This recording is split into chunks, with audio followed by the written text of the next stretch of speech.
Welcome to Parallax.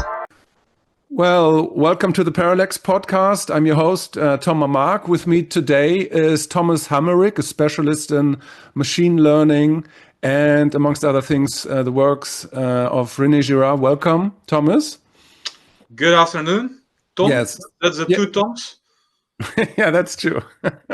So in this twofold capacity, I wanted to talk with you about war. So just jumping into it. So from a Girardian perspective, what is war and how do we best understand war? And then I'm not talking about specific wars, but war as, let's say, an anthropological given or something that in our past happens periodically, right? Well, I think that Girard was very interested in war as a topic in his last book, Achevé Clausewitz, so Battling to the End, which we just briefly mentioned before we started the podcast. And in that respect, Girard is very much interested in the phenomenon of escalation to extremes, where there is the phenomenon of undifferentiation, so that you have two parties that go into conflict, and they might have specific ideas and intellectual considerations and apparently good reasons to be engaged in war, but at the end they are just reactivities. They just basically start copying each other. They become undifferentiated. They become mimetic doubles, basically monsters that reflect each other, and that phenomenon causes escalation to extremes, and that's what he says destroyed Europe in the 20th century, and that's what his last book was about. So it's a very gloomy book because it also touches upon apocalypse, upon the possibility of an apocalypse, because humans cannot contain their violence. Right, and so you're addressing mimesis, and he always talks about the scapegoat mechanism and deification as means to solve the problem of mimesis. Right. Yeah, the problem is, so that doesn't work anymore. So this was a very cruel and a very, let's say, ignorant mechanism to pacify violent situations, violent escalation. Basically, if a community was under the spell of violence, under the spell of let's say, of conflict that spread through the whole community, then one way to get out of it was not to just sit down and then sing Kumbaya and, let's just talk about it and find a social contract, but it would just be a mechanism of finding a scapegoat, projecting all the aggression on the scapegoat, and then killing the scapegoat. Then magically, because all the aggression is projected on the scapegoat that's being slaughtered, suddenly you have this peace that descends on the community. So you have there the famous phenomenon of the deity scapegoat. It's the hated member of the community, or the part of the community that is expelled and hated and then slaughtered, then turns into a deity, because magically killing that scapegoat creates peace. So something magical happens. So you have this dual phenomena, the scapegoat that is also the deity, and basically that's the origin of religion, of at least of archaic types of religion. Right. And so, of course, and you mentioned that doesn't quite work today, because what happened, at least according to Girard, if I got that right, is that Christianity kind of made this very process conscious, and this process only works if it's unconscious, right? And so that's why I think he argues that the Bible has the apocalypse, the end, integrated in its own teachings, because it puts awareness, creates awareness of that very process. Did I get that right?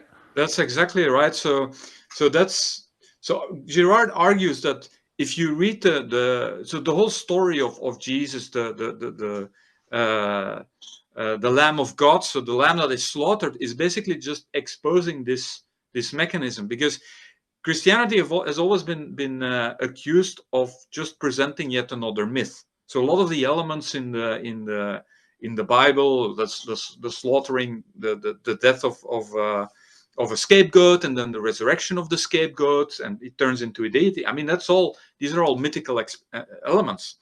But then in the case of Christianity, of course, the whole story is told from the point of view of the scapegoat, of the one that's slaughtered. And that story basically reveals the whole mechanism as arbitrary, as, well, it was just a scapegoat that was sacrificed. So there's a revelation of this mechanism, and then once you start knowing it, it doesn't work anymore. Because this only works if you really believe in the guilt of the scapegoat.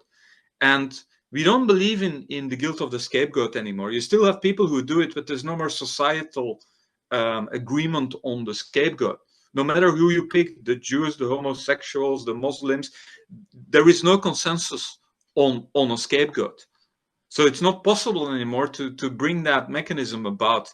It can still create violence, but it's like a satanic form of violence. So again, this is a word from Girard. Satanic doesn't mean that it has some kind of supernatural origin. It basically means it's dysfunctional violence. Because even though there's scapegoating and even though there's violence, it doesn't pacify the community anymore.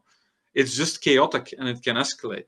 Welcome to Parallax, the resurrection of truth, beauty, and goodness. Parallax, a media war engine. Parallax, the construction amidst eternal decay. Parallax, the portal to the edge of chaos. Parallax, poem and provocation. Parallax, mad philosophers and tantric demigods. Parallax, totem for an unknown god. Parallax, philosophy and the return of the matriarch. Parallax, the end of the meaning crisis. Parallax, the whispering daemon in your ear. Parallax, the god of wisdom, wine and love. Parallax, your home for superior publications, podcasts and courses. Parallax, join us today.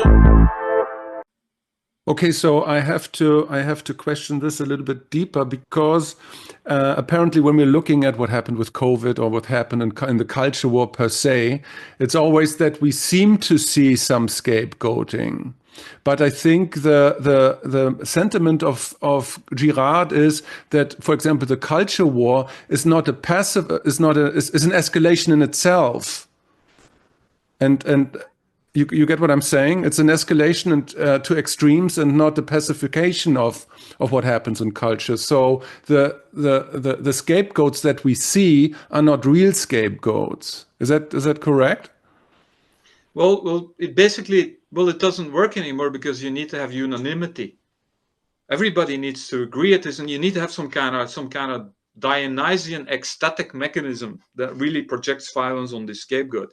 That train has just left the station 2,000 years ago, and it's not only in Christianity. So people always say, like, okay, Girard is like it's only about Christianity. It's very much an apologetic attitude to Christianity. But actually, he also wrote a book about Hinduism and Buddhism, where he finds very similar insights. And there's a whole tradition or a whole group of people thinking in terms of the Girardian paradigm that have looked at other religions and their revelation of the scapegoat, including Islam, for example. So we have to be careful with really reducing Girard to a Christian apologetic.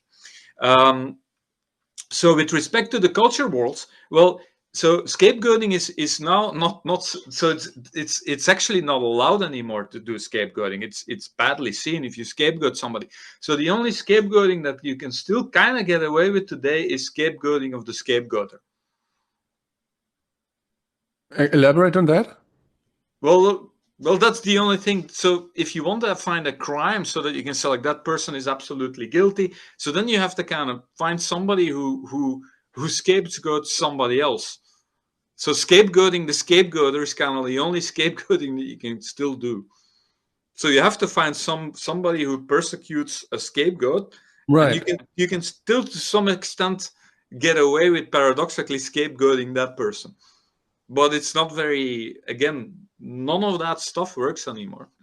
Right, but okay, so but like just thinking back on COVID and the whole crisis like 4 or 5 years ago. So there was like this whole thing that the unvaccinated got, at least in Germany, as far as I remember, became scapegoat as being the ones that kind of stand against the health of the whole system and were kind of scapegoated for their behavior. Is it just wordplay or is it something else going on No, there? no, no. I think that definitely that these that's definitely this very deep urge of people to bond through the rejection of the scapegoat. Right. Absolutely. So I would all of these things. So a lot of these mechanisms can be understood as from a deep anthropological point of view. Yes, and so you have this establishment of what Heidegger calls das Man, right? It's like the general. This is what a well-thinking person should think, and then if you go against that, then you can be scapegoated. But again, these are very far away from the archaic forms of scapegoating, which were functional, which were organized in rituals. You wouldn't do it in a random way. It would be very, very carefully structured, with carefully constructed myths that evolved over thousands and thousands of years. You would have very, very carefully orchestrated rituals. So you would have prohibition time, the time of prohibition, the profane time, and then you would have the sacred time, the time of the sacrificial ritual. And both of these times would be very, very carefully organized, because it's so easy to escalate. And in our times, this process is become satanic. That means it has become chaotic. It just happens, but there is no rhyme or reason to it, and it also doesn't have any societal function anymore. It's actually it can actually lead to escalation rather than pacification. Right. Right. And that's what I mean with the culture war when Girard thinks that it's like an escalation. So, I mean, he also mentioned the idea, and he says that the famous quote of Heraclit, war is the father and the king of all. So if the scapegoat, the archaic scapegoat mechanism doesn't work anymore, what does it mean in terms of mimesis and war looking at our society today? Yeah, well, it means civil war, for example, like the breakdown, during the religious wars in Europe, the wars between the Catholics and the Protestants, for example. So that is something that can happen if this mechanism doesn't work anymore. So this mechanism, so the revelation of this mechanism, the deconstruction of this mechanism. So there's something really, how shall I put it? There's something good about it, because it removes this absolute terrible mechanism that is also associated with deep stupidity, because you have to believe in the guilt of the scapegoat. So it actually keeps society to a certain extent stupid. So it needed to be transcended. But at the same time, it removed a safety mechanism that kept our society safe, namely the scapegoating mechanism. So it's this double-edged sword. And so what Girard says, that the Bible ends with the apocalypse, because he says that Christianity is a religion that sees its own possible failure. So it basically says, well, in order to survive, we need to get rid of these violent mechanisms. And if that doesn't happen, then what we will get is the apocalypse, which is, of course, something that happened many times over the course of human evolution, when these religious structures failed. Because in many cases, tribes didn't come across an efficient mechanism to pacify the internal violence, and they just disappeared in internal strife, so in civil war, essentially. Right. But now we are not talking about localized war anymore. They increased to the size of global wars, and the magnitude of the wars is immense. So what does it mean? Where does it leave us now because like war seems to be, an anthropological given. It's like to expect anybody to go that deep into its own psyche and to renounce his violent impulses. It seems impossible. So what does it mean for our age? Yeah, it means that many people are a bit worried today. So there was this tremendous feeling of optimism, right, in the 90s, with the fall of the Soviet Union and the trade, global trade that seemed to tie everything together and would prevent the emergence of war. And we are today in a very different world.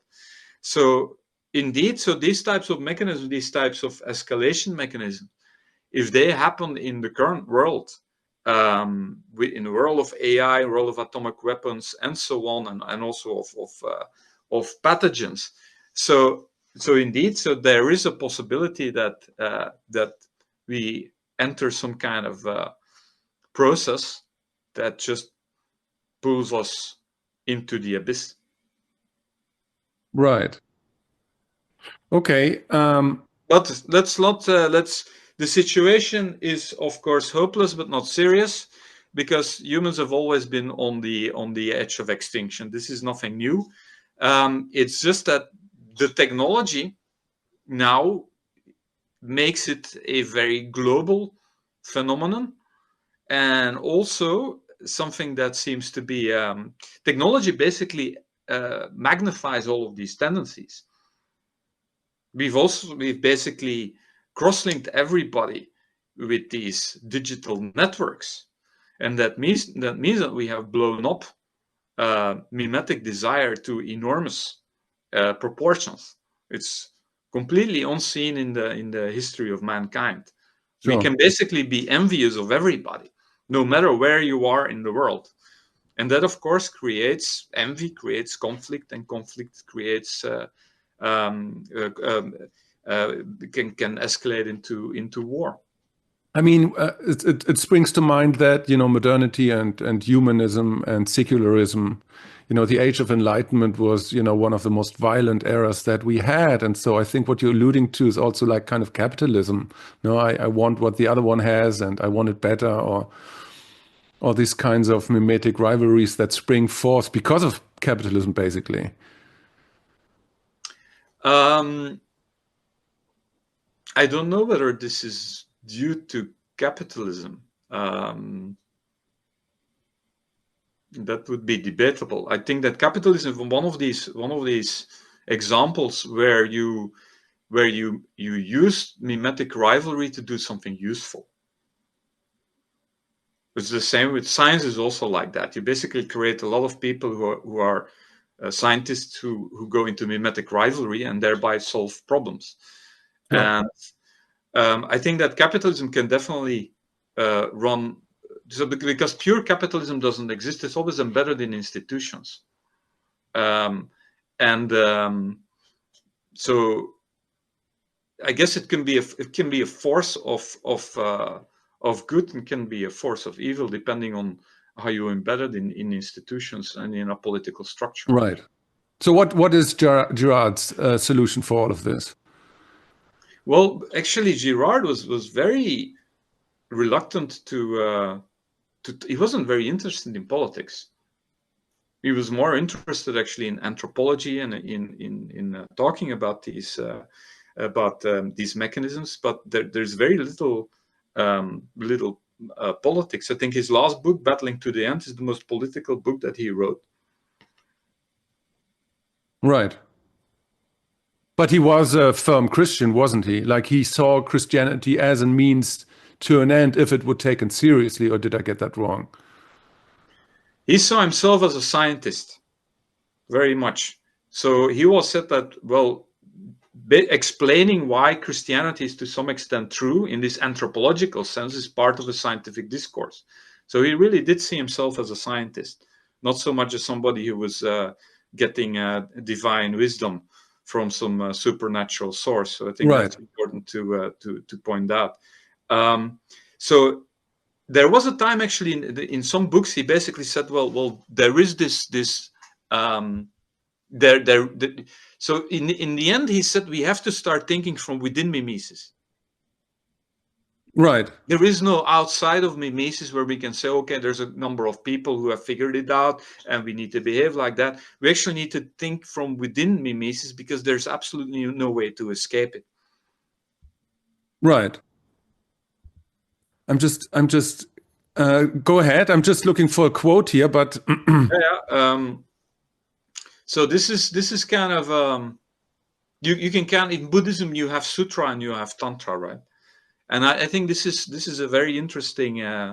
There's a very interesting analogy there where you have like sutra, which basically says we have these mechanisms that we need to these human forms of ignorance that we need to control. But then you have kind of tantra, which basically says, well, these problematic aspects of our existence, they have an internal energy that you cannot completely suppress, but you have to kind of work from within these issues and somehow make them work. So I think that in the end Girard kind of moved towards these types of insights. Right. I was just looking for a quote. I didn't find it in Archiva Clausewitz. It was, you probably know this. So he says something about that his previous work was mostly a justification of Christianity of some sorts.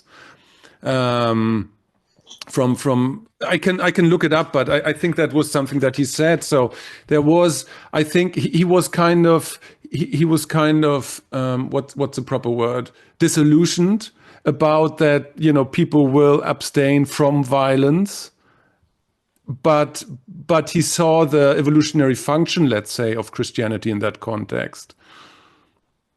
Yeah, I think that the quote that you're talking about is exactly that, right? So I've given up this point of view of thinking from outside, from the point of view of Christianity that looks at the mimetic desire. But now I'm convinced that we have to look from within mimetic desire. And so I've kind of written a couple of articles about that. So what I think is important, so like rather than giving some very detailed political recipes, like, okay, we need to get rid of capitalism, or capitalism needs to be structured like that. I think the whole point is to understand first the anthropology of humans. How are humans structured? Well, they're structured like this. There's mimetic desire, there is scapegoating. People will want to undifferentiate by turning against the scapegoat. People want to live in a dichotomy of profane time and of sacred time, so the time of rules and regulations, and a time where these regulations are transcendent in a specific way. So we have to understand how humans actually work, and then take it from there. So like I called it anthropological pragmatism. I was talking to Owen Cox, and we came up with the word anthropism, because it's always good to have some kind of catchy word, right, for a certain concept. So you think from within the structure of human beings, and that means that you don't think from the point of view of ideology, which is often the problem. You think from the point of view of neoliberalism, where you think that the markets will solve everything, which is ridiculous. The markets have never solved anything except within well-functioning institutions. Then you have, for example, the master signifier of today in many circles, communism. Somehow there will be this beautiful situation that emerges from the concept of communism. How that is a bit uncertain. It seems to be kind of some kind of rewarmed, reheated Hegelianism. So, and all of these things, they start with a thought system, and then they try to put human beings into this box of the thought system, which then doesn't fit, and then it fits for some time, and then you have huge explosions. Right. I see more and more people who are not so interested anymore in aligning with specific systems, communism, neoliberalism, what have you, nationalisms, theocracies, but they are thinking about, well, what is the structure of human beings, and what can we make work? So exactly. So, and you said in the beginning, and we take it from there. So where exactly do we take it? Well, that's a good question, and I think that now we are in a period where this is actually happening. People are, well, not only people, but also nations and huge international institutions are breaking down, are developing new ways of being, and if we survive this, hopefully something smarter comes out of it. Okay, sure, but can you be a little bit more precise? Because, I mean, we're talking about very, very deep social and psychological processes here, right? And how do you harmonize these two things? one side being very deep and then institutions working off, as you say, new ways of living and life. So how could that work? Well, I'm afraid that I don't have any clear-cut answers to that. I'm also more interested in finding out, because that's where my expertise lies. I'm definitely not an expert in contemporary politics. So I'm trying to find out what are the fundamental mechanisms that drive the formation of human societies, and also what are the main driving forces of individuals. So I think that it's important to get that right, and to make decisions to create institutions that are compatible with that. Right. It's very interesting that at the moment a lot of Girardians have a lot of power now in the United States, right? J.D. Vance is a reader of Girard. You have Peter Thiel and so on. So there's a very interesting that there's a lot of powerful people who are actually aware of these ideas, which is no guarantee for a beneficial outcome, but at least it's better than to be blatantly wrong, I would argue. Right. Okay, so let us go, 10 minutes back. And so you said something about that the scapegoat mechanism, that it works chaotically in the moment, and it's not part of sacred time, but works like all over the place, right? Do you remember Right. that part of the conversation? So yeah, you could call that the postmodern condition. Right. What Lyotard called it, right? There's no more central paradigm, central story, central myth that everybody agrees on. Right. But so the question would be, is there a chance to find some order in that chaos? Because reading Aceva Clausewitz, I had a weird thought, and maybe it's a stupid thought, but the thought was, can local wars act as sacrificial victims within, the pacification of the global society? Because if I look at, like, for example, at the war at the Middle East, it looks kind of sacrificial, the whole thing. And I don't know, maybe it's completely wrong to think like this, but reading this book, I had this weird impression that is there some order in that chaos? Do you get what I mean? Yes. Well, there are definitely sacrificial aspects in all of these wars, and but just to bring up some points that Battling to the End talks about, is that there's a difference between how war is being fought today and let's say in the 17th century. So now this is it's total war. Like, for example, an entire country is involved in it. You have like war economies. An entire country shifts towards a focus on war.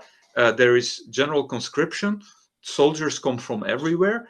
In a couple of 100 years ago, there were very specific codes in which war was fought. And this was also fought by aristocrats and by professionals.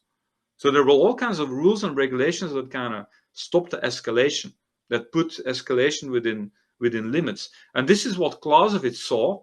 He died in 1831. He wrote this book on war, which was published after his death. And he saw that all of these things, these mechanisms that prevented escalation, that they were removed, notably by Napoleon.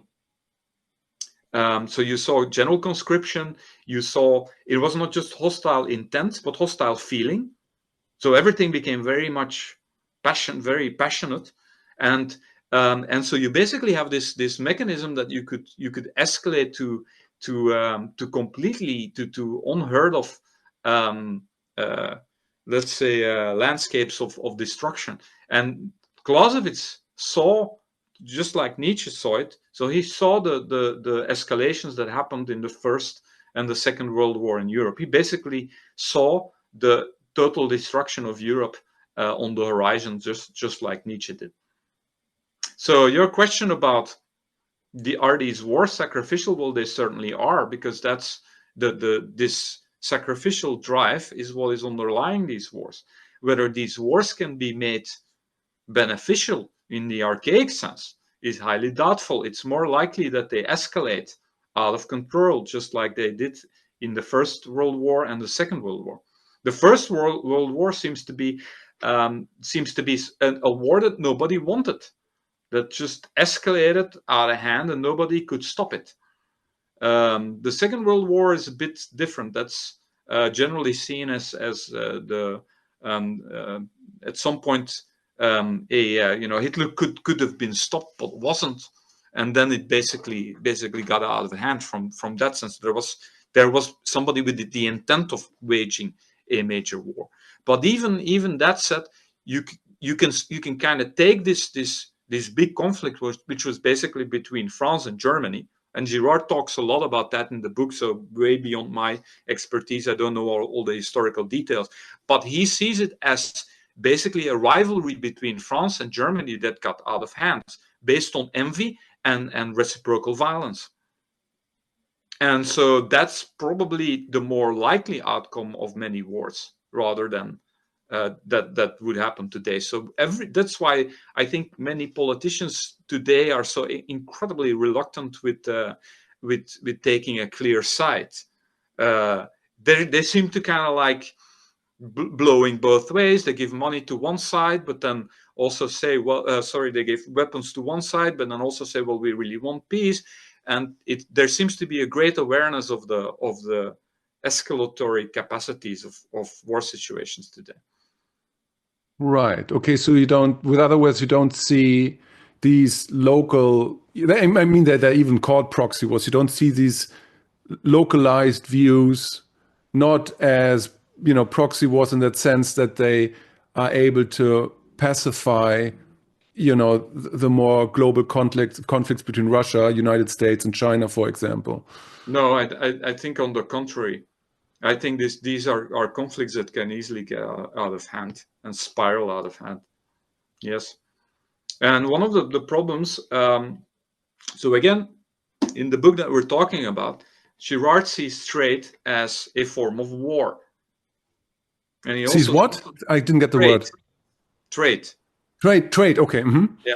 So he sees that as some kind of low intensity war. So especially if you have like trades on the level of trades between countries, right?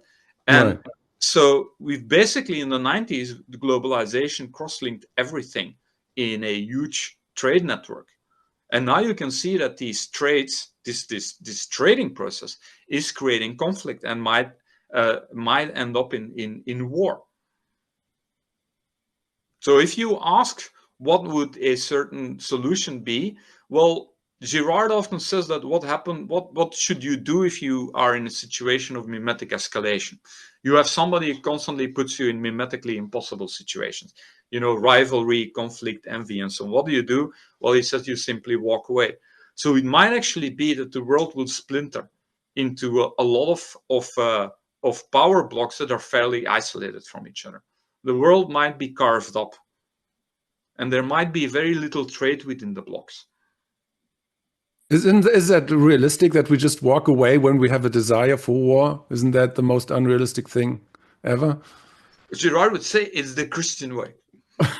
Yeah, exactly. But he also was very, he was very not remorseful, but he was like very hesitant to say that you're doubtful if men are able to do this. Well, because it's libido. It's because it's all that is attached to this. I think he basically I think that a lot of wisdom can also, so maybe it's actually also interesting to kind of look at other religions rather than Christianity. So there is a lot of wisdom in Hinduism, Buddhism, and so on. And so there again, you have this sutric and this tantric attitude, right? Which is, Girard is very sutric. It's basically just like, no, put a lid on it, just be a Christian. Well, right. That corresponds to a sutric attitude in Buddhism. But that cannot work. And so in the end, he made this consideration. And well, I thought that you could have like this sutric attitude, but in the end, we have to think from within desire, within the mimetic delusion, within the mimetic complications. And that's a very tantric idea, where you do not, of course, you need to have a balance between these two. You need to have some kind of mechanisms where you put limitations to these phenomena. But on the other hand, you also need to be able to make use of these phenomena. And then, so again, capitalism, where it works, it has been extremely successful. It has lifted many people out of poverty and out of constant hunger, basically.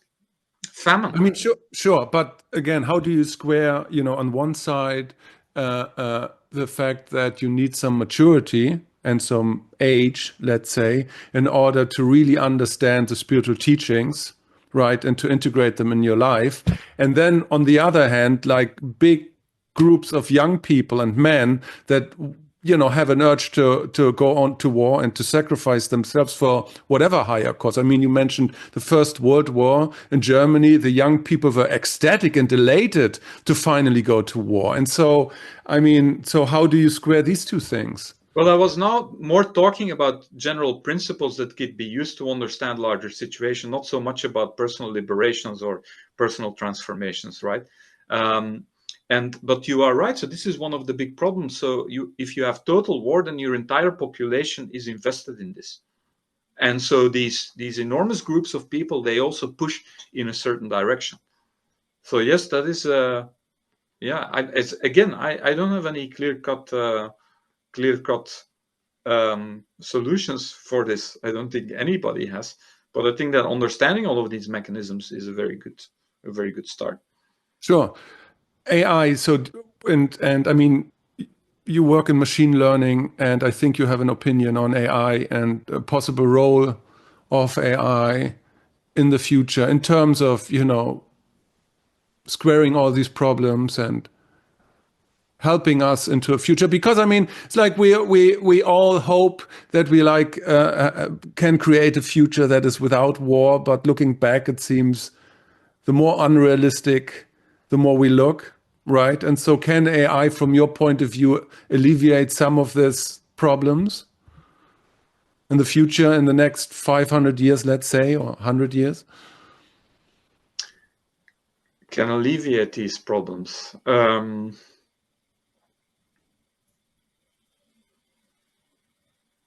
so far, I think it's... well, so far, a lot of AI has made has increased interconnectivity between humans. So everything is now hyperlinked, hyper-globalized, and that means that we have enormous rampant envy. If you see the situation between, let's say, between Russia, the US, and China, without going into too much detail, but you can see that there is an enormous amount of prestige involved, of fear of not of being overtaken by a powerful adversary. So, and of course, these networks that make everything transparent, they are going to increase those effects. In the, let's say, a couple of 100 years ago, if you were poor, everybody around you was poor. So you wouldn't think of going into competition with a banker or with somebody who was much richer than you, because you would simply not see them. You would not see them as competitors because they were in a different league. Well, now if somebody is on Facebook, you can be friends with somebody who's literally 1,000 times richer than you. That's quite possible. And then you can see, if you're in a poor country, you can see what's going on in rich countries. So everything is extremely visible. And so you have an enormous amount of an increase in envy that is powered by these digital networks, which are, of course, powered by AI, because they give you what you want to see. So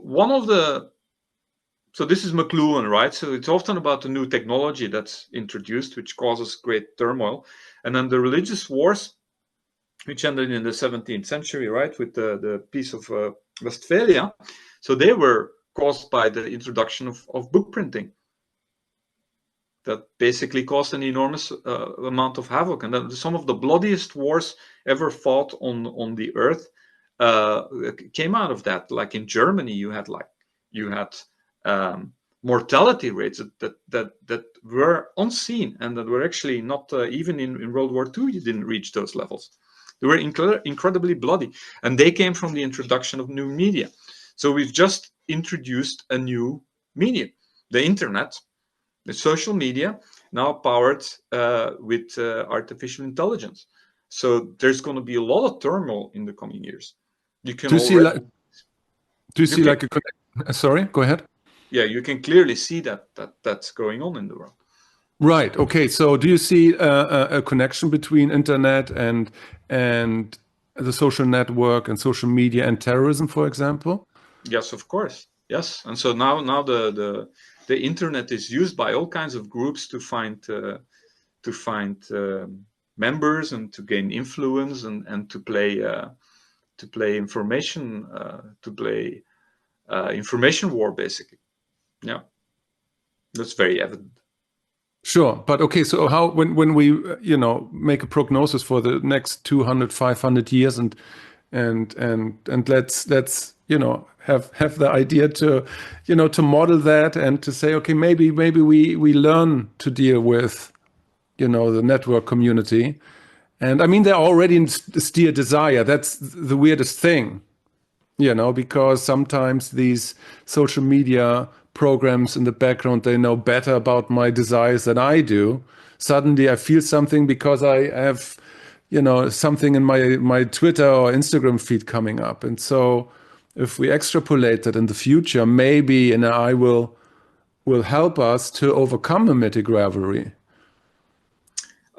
It might be. You can certainly design these networks and these AIs. That should be certainly possible. I think to a certain extent this is already happening. I think that Facebook, for example, was much more interested in getting attention out of conflict than now. But that's an impression that I have. But certainly so that a lot of people have also adjusted their behavior. It used to be very normal. Let's say 10 years ago, you would just throw everything on Facebook. Here's my opinion on this, here's my opinion on that. And it was just all over the place, right? It was just available to everybody. So now the networks have become very, very close. Many people have withdrawn to WhatsApp, behind WhatsApp walls and so on. So there's much less being shared than before. And that's basically also because people kind of see the mechanisms that are going on. So they're not really, many people are not interested in taking part in online conflict anymore. So that's an example where renouncement of conflict actually works. That's a sutra. Yes, that's a sutric attitude. So you can definitely design networks that are more sutric. You can say like X is sutra. Maybe blue sky. X is tantra. Blue sky is sutra. Something like that. Right. X is like, it's like a it's like a train wreck, right? It's an explosion of intensity. While other networks are much more interested in setting limits. So in that sense, the new medium helps us to grow. In that sense, because we are so we were so infatuated with the technology to begin with. When all this came up 2006 and exploded, that we're now kind of withdrawing and saying, no, that's not actually good for me. I know a lot of people too, and I myself, I rarely post anything, personal or whatever, because it just doesn't add anything of value. Yeah, it's definitely like that.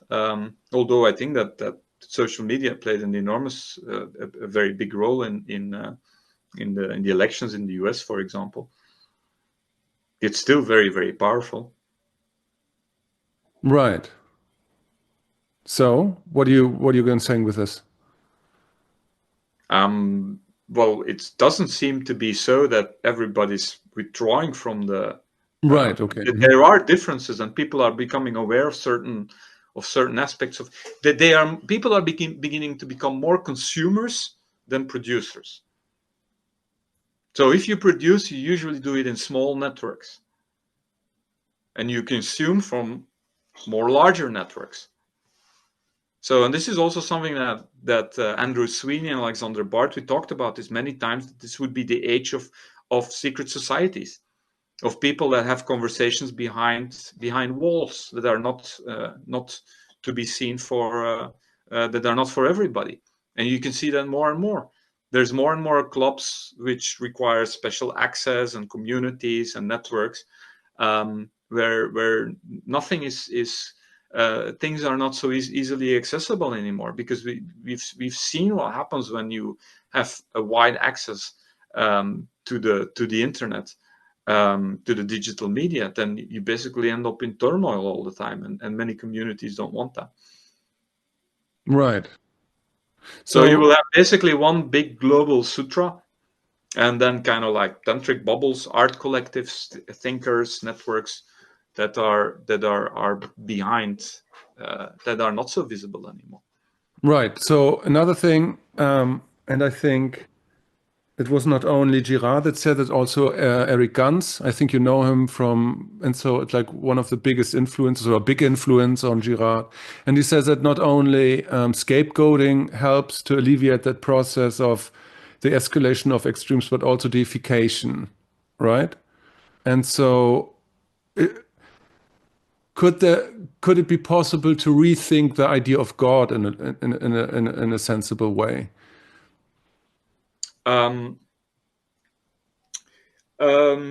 Yes, I guess so, but I think that it's definitely possible, but I don't know whether it needs to be redefined. You can think of several mechanisms where you can. The problem is it's very counterintuitive. The more egalitarian that you make a society, the more conflict you will have. The more people will complain about things are not equal. If nobody's in charge, if there is no hierarchy, people will fight because everybody can compete with everybody else. So if you see, one of the things that I noticed in the United States is that you have the return of powerful figures. There seems to be a very clear stratification, much more than last year, even under the previous administration. So it seems that so one way in which you can kind of diminish the competition is to make sure that there are some people that you shouldn't compete with. I mean, the image of Trump being shot, surrounded by, his agents, and he's, putting that's a quasi-religious image. Well, I don't know if it's quasi. Everything is related to these religious structures, right? That is Durkheim, basically, right? Religion is tied to the structure of society. But yeah, you could kind of see that there is much more. There is I have a feeling that there is a certain return of inequality.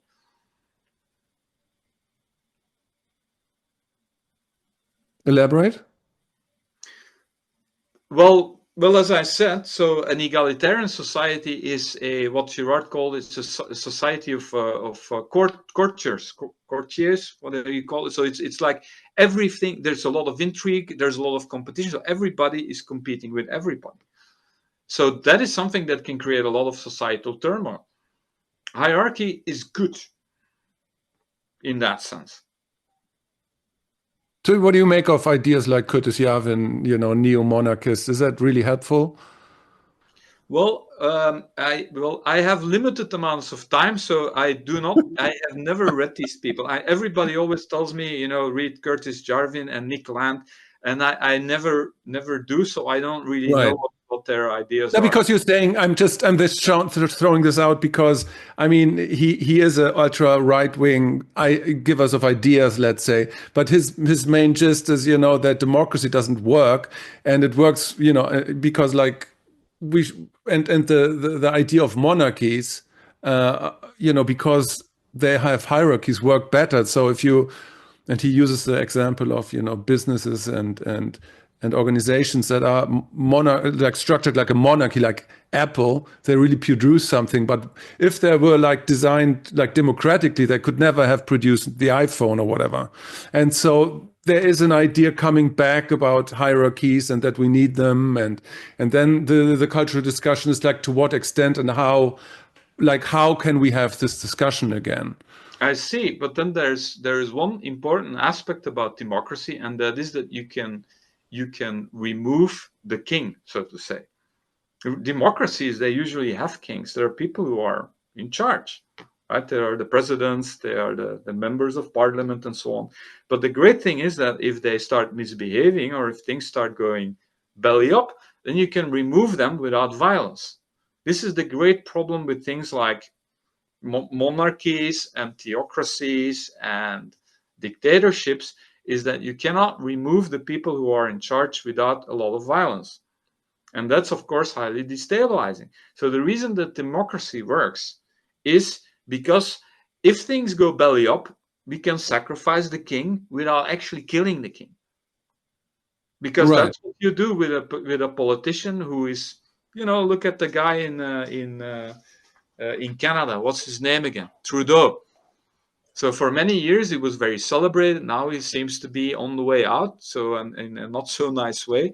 So he's sacrificed, and something new can emerge. But Canada is not on the verge of civil war because they want to get rid of Trudeau. So if you want to bring back monarchy and stuff like that, I mean, you're going to have problems. What are you going to do when you have a monarch that is dysfunctional?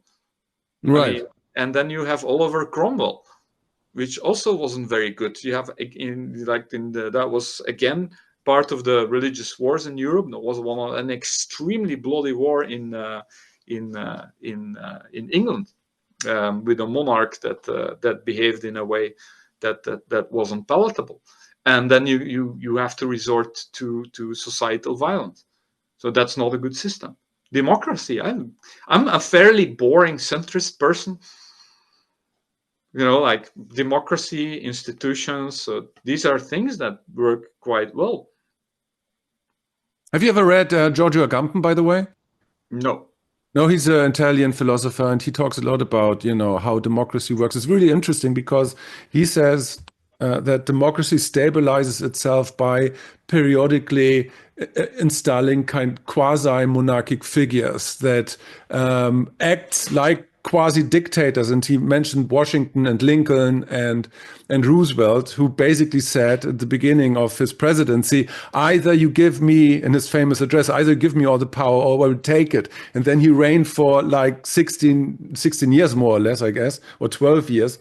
And was unconstitutional in a kind of sense, but democracy needs these periods in between where there are like states of exception, where, it's like this system can stabilize itself. Well, I think that you need so this is probably why the United States will probably survive a Trump. Let's say that with all the concerns around this person, because it has a strong institution. As strong institutions, it's not so easy to install a dictatorship in the United States, I think, also because everybody has guns. So good luck with that. So I agree with Agamben. That's his name, Agamben, right? yeah. Mm-hmm. I've heard of him, but I've never read him. So I agree with that. So what you want is somebody who can probably have effective leadership and work reasonably within the rules of the Constitution. But if you rely, everybody knows that if you rely too much on democracy, nothing gets done, right? I mean, that we know that from the 60s. If you have everything needs to be democratic, nobody takes decisions, and basically everything falls apart, right? But you also don't want a dictatorship. So often the conclusion is it's like boring, and nobody wants to hear that because people prefer, communism will save us or something like that. But often you have like these very boring solutions. Well, you want a strong democracy where people can remove those in power, but you also want those in power to be effective leaders. I mean, it's like the old boring story of a separation of powers, of making sure that you can have effective leadership, but there are institutions that prevent the emergence of dictators. This is all very, very boring, and nobody wants to hear that anymore.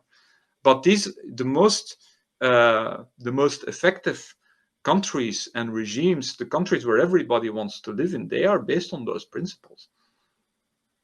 Okay, so maybe final question. So if we take all of this, what we talked about, into account, I mean, mimesis and escalation of extremes and scapegoating and global cultures and magnitudes of possible wars and, in comparison to more local wars. So how do we frame war and all of this the best way, in order to get a grip on this, from your point of view, from a Girardian point of view? Well, we are to a great extent steered by very, very old, archaic religious structures, which were first described by Durkheim, the profane and the sacred, and then and a lot of thinkers have added to that: Freud, Nietzsche, Girard, Clausewitz, Tocqueville, for example. So we need to be aware of that these structures are in us, and a naive reliance on humans as rational beings will be disastrous. And I think that is one of the great reasons that things escalated also in the 20th century, is that a reliance on rationality. Of course, you should be rational, but you should be rational about the irrational nature of humans. If you remove religion, you're not going to get, in the place of religion, there's not going to emerge this beautiful situation of rational people who have rational solutions for everything. If you remove religious structures, what you're going to get is chaos. You will have a return of archaic religion, which was what happened in the Second World War. Nazism was nothing else than the return of archaic neo-paganism on an industrial scale, with an industrial scale slaughter rituals. So if the religious structure, or the archaic religious structure, and I don't mean that in a supernatural sense, I mean that in a perfectly scientific sense, if the religious nature of humans is not understood, you will quickly end up with the religion you really do not want. Right, because I mean, the flip side of all of this is that, I mean, war has accompanied us for so long that we can barely think of anything that hasn't been affected by war, in a negative sense and in the positive sense as well. And I just mentioned that in another conversation. I mean, all the accomplishments that we had because of war after the Second World War, I mean, starting from the Frankfurt School, all the branches of philosophy that came in the 50s, 60s, postmodernity itself, cybernetics, machine learning, maybe, all these things that came because somebody started to develop new rocket systems that are kind of self-driving. And so it's like you're all, it's like this idea of autopoiesis in this kind of sense. So what do we do with this? I mean, it's like how do we account for all these positive things that come through because of absolute chaos and absolute dehumanization phases of humanity? Like, how do we navigate that space? You get what I'm saying?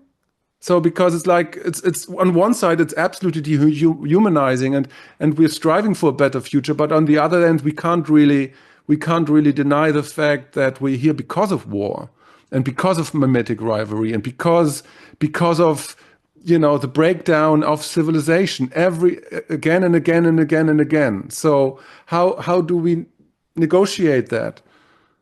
Well, I think it's these energies, that the same energies that lead to war can be used for other purposes. They can use for capitalist purposes. They can be used for and trade. They can be used for science. They can also be used to take on very big challenges. So I think that one of the reasons why Elon Musk wants to go to Mars, it's because it's an alternative to scapegoating another country or another some group of scapegoats and then channeling your energy there. It's a huge obstacle. So you can fight against it and you can be heroic without waging war. Well, you're waging war against the universe, so to say. So I think that this is probably one of the ways in which you can get out of this trap, that is to create big goals that people can engage in. Imagine that you have the colonization of another country. Even if it never works, it's an interesting idea. You can also see it in the space program in the 60s. Putting a man on the moon, it's incredibly inspirational, even though it did have a competitive aspect because the Soviets were, of course, also working on it, right? But I mean, there are ways in which I guess that humans just need to have big projects. Yeah, well, I mean, it's a therapeutic fact that if you have an external factor, an external enemy, you're pacified within. right? So and so you're saying if we had more of these grand projects that we could use this, so, you know, as a sublimation of sorts of these impulses, so we don't have to kill ourselves. Is Yeah, it I what you're think that's yeah. I think if I'm not mistaken, I believe Alexander Bart was going on about that, calling it Grand Project A or something like that. So yeah, okay? big projects. I think that like the climate issue, for example, it really inspires a lot of people. I think it is also anyway. Let's take that discussion for another time. But this is one of these big projects that can also inspire a lot of people. There are many. I mean, we still have no cure for cancer. There are diseases like tuberculosis that are killing enormous amount of people. So there are plenty of really big things that you can put your energy in. And maybe one of the things that would be beneficial is just to make sure that people who engage in these projects, that they become rich and famous, so that people can see, wow, somebody who engages with these things gains a lot of prestige, gains a lot of becomes an interesting mimetic model, and then people Right, will start copying that. But again, it's also frustration. A lot of these wars happen because you have bad institutions, like you put dictators that cannot be removed at the top of your society. So a lot of this is just basically institutions, or if the rot comes from within, it's an institution that doesn't really know how to balance prohibition and transgression, that doesn't know how to balance the profane and the sacred. That's why people go, if people don't have the sacred, they become football hooligans. Or they right, take drugs in the weekend. People will find their sacred kick. They are going to find it. And your society better provide some kind of space where that can happen, more or less under control, or it's going to get out of control. So again, right, these are very, very deep aspects of what humans are like. And if you design your society, or if you design your institutions, then being aware of these aspects of these things that cannot be denied, that will be very beneficial. It will also allow you to say, like, well, this mechanism or this idea sounds really, really good, but it'll never work.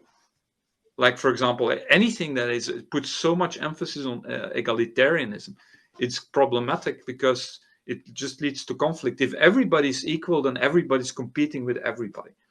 right. It's very counterintuitive, but it leads to extremely dysfunctional societies. Although nobody wants to hear that, because equality now is some kind of like God. some holy cow, right? This is like, Yeah, yeah. I can't imagine why. I'm very happy that there are a lot of people there who are richer and smarter than me. I can't imagine why everybody why you would want everybody to be equal, but that seems to be like something that cannot even be discussed anymore in many circles. Yeah. All right, Thomas, I think we leave it at that. Thank you so much for your time. You're very welcome. I thought it was very interesting.